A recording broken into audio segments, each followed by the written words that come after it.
All right, I want to bring some clarity to this Facebook post that's been circulating the internet from some Primerica agents that are trying to discourage people from buying permanent life insurance. There's a few things that I want to point out about this, but let's go ahead and read this.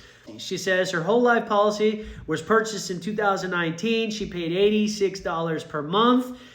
Even when she was in school, and now it's 2024. She has an accumulation value of $1,953, but the surrender charge is $3,150. She's put in about $5,900. She says she lost $3,900 because of the surrender penalty that she now has to pay, which is $3,150.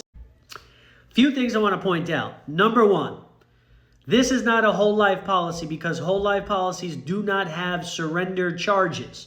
Number two, this is probably a very poorly designed universal policy, okay? Probably not an index universal policy. It's probably a crappy universal policy that someone sold her because they were after some high commissions. Now, let me point out a few other things. That this policy was very, very poorly designed, and it must have been designed with high death benefits and very, very, very low cash accumulation. Hence the $86 a month she's paying. If you're in an IUL, you're not going to pay $86 a month and expect a high return. If it has a high surrender penalty, it means that the agent didn't know what they were doing and they were trying to puff up their commissions.